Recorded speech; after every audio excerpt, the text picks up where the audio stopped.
नमस्कार शेतकरी मित्रांनो. केंद्रीय मंत्रिमंडळाने गोवर्धन योजनेला मंजुरी दिली आहे. या योजनेविषयी संपूर्ण माहिती या व्हिडिओमध्ये तुम्हाला सांगणार आहे. ही योजना कशी आहे, कशी राबवली जाणार आणि याचा शेतकऱ्यांना नेमका काय फायदा होणार, ही सर्व माहिती या व्हिडिओमध्ये मी सांगणार आहे. चला तर सुरू करू आपल्या व्हिडिओला. देशात कॉम्प्रेस्ड बायोगॅस म्हणजे सीबीजी उत्पादनात मोठी वाढ करण्यासाठी आणि शेतातील अवशेष, शेण, साखर कारखान्यातील प्रेस मड तसेच सेंद्रिय कचऱ्याचे स्वच्छ इंधनात रूपांतर करण्यासाठी केंद्र सरकारने गोवर्धन योजना मंजूर केली आहे. केंद्रीय मंत्रिमंडळाने गुरुवारीच म्हणजे तारीख 6 तारखेला या योजनेस मंजुरी दिली असून तिच्यासाठी 23,731 कोटी रुपयांची तरतूद करण्यात आली आहे. केंद्रीय माहिती व प्रसारण मंत्री अश्विनी वैष्णव यांनी मंत्रिमंडळाच्या बैठकीतील निर्णयाची माहिती देताना सांगितले की ही योजना 2026-27 ते 2035-36 या कालावधीत राबवली जाणार आहे. या माध्यमातून देशातील सीबीजी उत्पादनात सुमारे 10 पट वाढ करण्याचे उद्दिष्ट ठेवलेले आहे.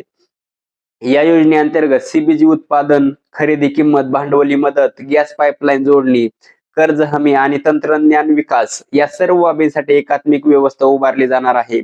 यामुळे प्रकल्प आर्थिकदृष्ट्या व्यवहार्य होण्यासोबतच गुंतवणूकदार आणि वित्तीय संस्थानांचा विश्वास वाढेल असा सरकारचा दावा आहे.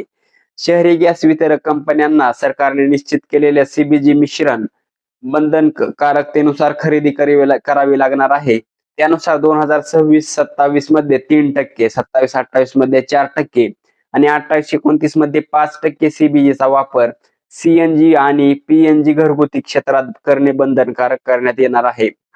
सरकारने सीबीजी साठी प्रति एमबी म्हणजे metric ton British thermal unit मध्ये 2110 रुपये असा दर निश्चित केला असून हा किमान 10 वर्षासाठी लागू राहणार आहे. त्यामुळे उत्पादकांना दीर्घकालीन उत्पन्नाची निश्चिती मिळणार आहे. आता याचा शेतकऱ्यांना नेमका फायदा काय होणार ते पाहूया.